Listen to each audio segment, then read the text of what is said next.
Picture this. The United States throws this massive, high-profile summit down in Florida, right? Right, the Shield of the Americas Summit. Exactly. Hmm? And the whole point is to project uh, basically absolute geopolitical power over the Americas. The cameras are flashing. The administration is heavily leaning into the Monroe Doctrine. Which is that historic policy that effectively claims the Western Hemisphere as Washington's exclusive domain. Yeah, exactly. And the official agenda is laser-focused on crushing organized crime. Yep. But when you look at the family photo of the leaders who actually showed up, The gaps are glaring. they really are. The presidents of Brazil, Mexico, and Colombia are nowhere to be found. They didn't go. They completely skipped it. And for you listening, just to put the sheer scale of that snub into perspective, those 3 missing countries account for more than half of Latin America's entire economic output. It's massive. Right. The heavyweights of our own hemisphere are essentially leaving Washington en route. Which, I mean, it's a glaring symptom of a much deeper disconnect. The old assumption has always been that the Western Hemisphere just operates under this inescapable gravitational pull from Washington. Like, you show up when invited. Exactly. But when the 3 largest economies politely decline a U.S.-hosted summit on regional security, it reveals that the actual reality on the ground has shifted drastically. The old rules of diplomacy are spectacularly failing. Okay, let's unpack this. Because the absence of those major players isn't some minor scheduling conflict, you know? Today's deep dive is about exactly why that failure is happening. Yeah, based on that remarkably illuminating March 2026 op-ed by Oliver Stonkel in the New York Times. Right. We are going to explore how Latin American countries are navigating this fierce, escalating rivalry between the U.S. and China, and why this geopolitical chess match in America's backyard is a canary in the coal mine for the future of U.S. global influence. Because what we're looking at is a profound contrast in strategy. You have 2 entirely different geopolitical playbooks colliding. So let's talk about the U.S. playbook first. Well, the U.S. playbook, particularly under the Trump administration, is deeply top-down. It's very security first. Right. It relies heavily on economic coercion, maybe the occasional specter of military intervention, and it mixes all that with intense flattery directed at ideological kin. You mean leaders who share a similar populist or right-wing brand? Exactly. But the core overarching demand, and this is key, is for what the administration calls a clean network. And a clean network, for you listening, basically means a regional supply chain and digital infrastructure that has been aggressively purged of any perceived foreign influence. Specifically, Chinese technology and capital. Yeah, Chinese tech. Washington is essentially demanding absolute alignment. You are either inside the clean network, fully loyal, or you're on the outside looking in. And that rigid demand for loyalty is running headfirst into the Chinese playbook, which, I mean, it just couldn't be more different. It's basically the exact opposite, right? Yeah, Beijing's strategy is incredibly patient. It's purely transactional, and fundamentally, it's deep-pocketed. They are entirely ignoring the political rhetoric and focusing strictly on structural economics. Which is wild when you look at the numbers. Oh, absolutely. Since 2005, Chinese banks have provided upward of $120 billion in loan commitments to Latin American and Caribbean nations. Wow, $120 billion. Yeah. And the mechanism of how they deploy that money is crucial for you to understand. They aren't just, throwing capital randomly at these countries. Right, they are surgically targeting specific sectors. Exactly. Sectors where Western capital has historically become incredibly risk-averse or just bogged down in bureaucratic red tape. So we are talking about critical energy grids, deep water ports, heavy rail transport, and massive mining operations for critical minerals. China is just walking in and building the physical foundation of these economies. And the results of that patient, targeted investment are staggering. I mean, in the year 2000, trade between China and Latin America sat at around $12 billion. Barely a blip. Right. But by 2024, that number had exploded to over $518 billion. Which is not just an increase in exports. That is a fundamental structural rewiring of an entire continent's economy. It really is. It's like living in a neighborhood where the U.S. is the HOA president walking around with a clipboard, right? Handing out lists of rules, threatening to fine you if your grass is too long, and demanding to know who you're inviting over for dinner. That is a great way to put it. And meanwhile, China is the quiet neighbor who doesn't say a single word, but they're just steadily repaving the driveways, fixing the streetlights, and upgrading the neighborhood's plumbing. That analogy perfectly isolates why the U.S. strategy is currently faltering. Washington's approach relies almost entirely on highlighting risks without offering any real solutions. They complain about the other neighbor. Right. U.S. officials constantly show up in Latin American capitals to warn leaders about the dangers of Beijing. They heavily push this narrative of debt trap diplomacy. Which is the idea that China intentionally over-leverages developing nations. So when they inevitably default, Beijing can just seize the underlying collateral like a strategic port or a lithium mine. Exactly. And that is paired with warnings about dual-use infrastructure. Washington points to a commercial megaport being built by a Chinese state-owned enterprise in Peru or Brazil, and cautions that the exact same port could easily birth a Chinese naval destroyer in the event of a global conflict. Which, to be fair, those are entirely valid security concerns from a U.S. strategic perspective. Well, totally valid. The fatal flaw, however, is that Washington issues these stark warnings and demands that nations rip up billion-dollar infrastructure contracts with Beijing, but crucially fails to offer a compelling economic alternative. Yeah, you can't tell a developing nation to reject a massive influx of venture capital from a rival firm if your own banks refuse to process their loan application. You have to provide a viable alternative, And without that alternative, you're just demanding economic stagnation in the name of political loyalty. which is a tough sell for any politician. Right. And because the U.S. is demanding this strict adherence without offering a substitute, Latin American leaders have had to get incredibly creative. They really have. They are employing classic strategic hedging, but taking it to an extreme we really haven't seen in the Western Hemisphere before. What does that look like in practice? Well, they have mastered this delicate, high-wire act of nodding respectfully to U.S. security concerns in public while quietly signing massive Chinese infrastructure deals in private. So they're playing both sides. Completely. And we should be clear, these countries absolutely still want U.S. foreign direct investment. The United States remains the region's single most important source of foreign capital. And access to American consumer markets is vital. Vital. But Latin American leaders are now completely unwilling to let Washington dictate the terms of their relationship with Beijing. They are keeping both doors wide open. Well, wait, I have to push back on this a little bit. That makes perfect sense on a spreadsheet, sure. But how does that actually survive domestic politics? What do you mean? Like, if a leader campaigns on a specific platform, say building their entire brand on being a fierce, uncompromising anti-communist, how do they not immediately burn bridges with Beijing the second they take office, just to appease their voters? Yeah. Don't these deep political ideologies eventually force them to pick a side? See, that is the exact assumption Washington often makes, and it is a massive blind spot. Really? Yeah. The reality is that for South America, absolute economic pragmatism heavily overrides domestic political ideology.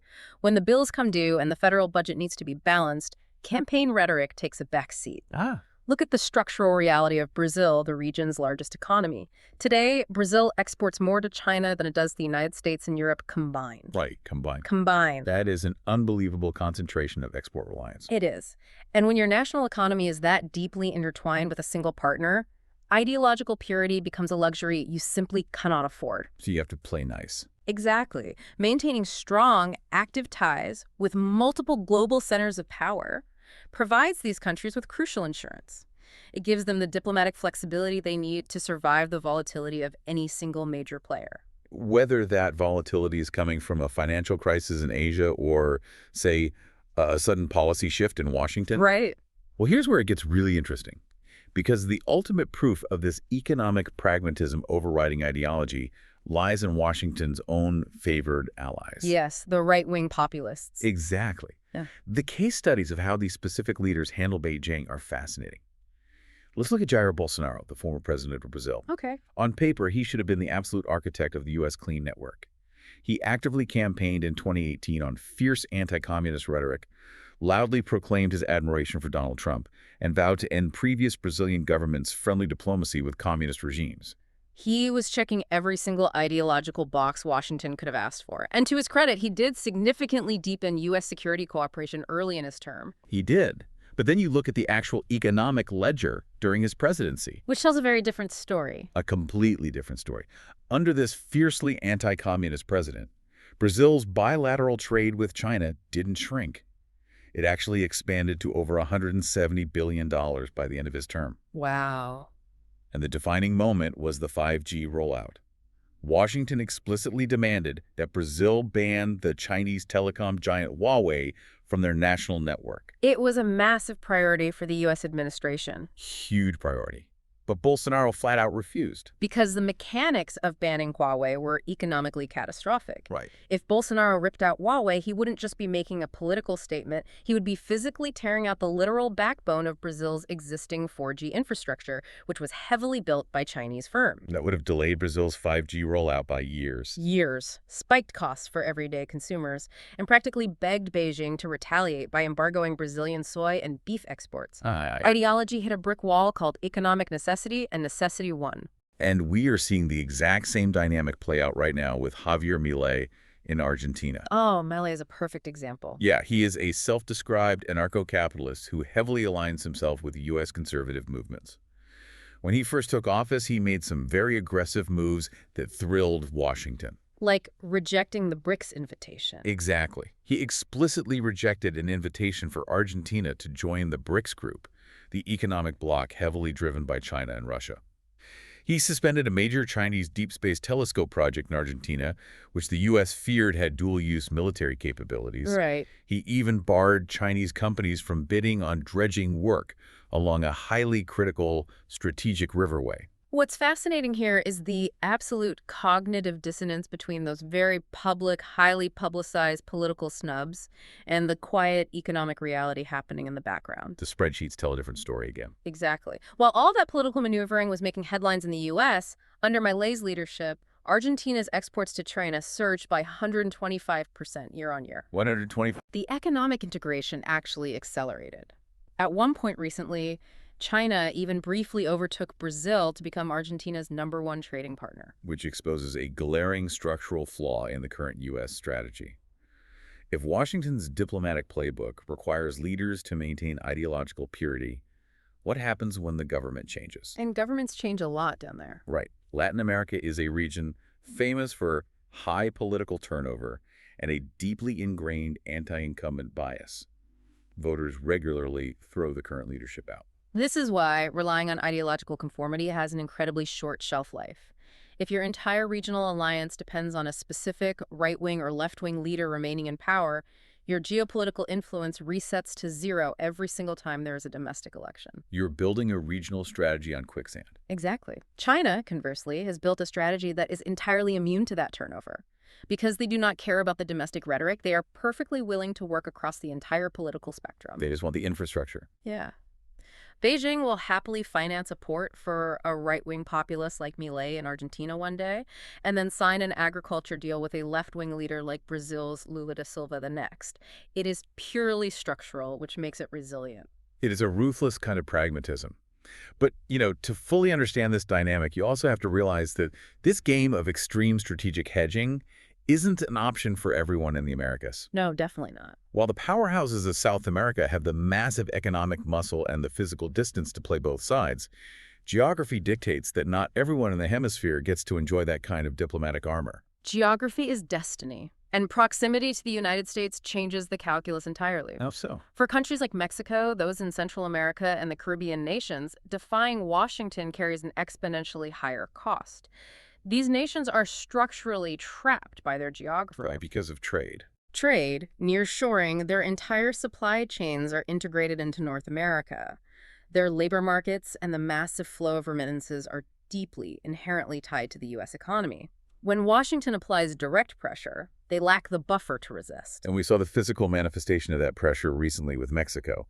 The U.S. essentially forced Mexico's hand, resulting in Mexico slapping aggressive tariffs of up to 50% on Chinese imports. 50% is massive. It is a massive economic barrier designed to protect North American supply chains. And it proves that when you share a physical border with the hegemon, the cost of geopolitical defiance is simply too high. You fall in line. But the further south you go, the weaker that structural dependency becomes. South American nations have spent the last 2 decades aggressively integrating with global partners outside the hemisphere. They've built up that buffer. Exactly. They have cultivated alternative economic lifelines. This buffer explains why countries like Brazil and Colombia have felt confident enough to flatly refuse Washington's demands to sever ties with Moscow, even after the invasion of Ukraine. They've just said no. They said no. They have enough diversification in their geopolitical portfolio that they do not have to obey every directive from the north. So Mexico is tracked by geography, but even that grip is slipping because Washington's attention is completely fragmented right now. Yeah. You can't enforce a rigid Monroe Doctrine when all your diplomatic capital is tied up elsewhere. Which brings us to the Middle East. Right. We have to talk about this massive distraction on the global stage. The U.S. administration is currently being pulled into a major Middle Eastern quagmire, specifically a prolonged, escalating conflict with Iran. And it is incredibly difficult to project the image of a focused, engaged regional partner when your military apparatus and your diplomatic bandwidth are entirely consumed by a crisis half a world away. But let me ask you this. If the U.S. is getting deeply bogged down in a prolonged Middle Eastern conflict, doesn't that just give Latin American policymakers even more motivation to hedge? Oh, absolutely. Like, doesn't it actively incentivize them to stay completely out of Washington's geopolitical brawls, knowing that the U.S. is distracted and perhaps overextended? 100%. From the perspective of a policymaker sitting in Brasilia or Bogota, watching the U.S. entangle itself in yet another massive Middle Eastern conflict is a blaring red flag.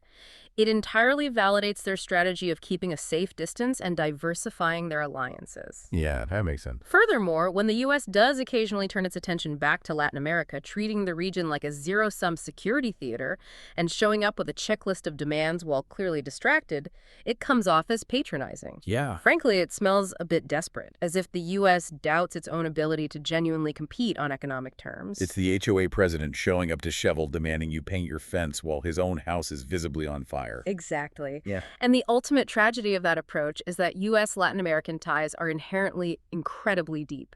We share centuries of intertwined history. The connections are already there. Yes. Yeah. The hemisphere is deeply connected through massive, continuous migration flows, deep educational exchanges, and rich cultural integration. The actual foundation for a robust, peer-to-peer partnership is already there. But we aren't using it. No. Current U.S. policy is completely missing the mark by relying on threats, tariffs, and security paranoia rather than building on those positive, organic connections. So what does this all mean? If we synthesize everything Oliver Stoenkel mapped out in this piece, the core takeaway for you listening is this.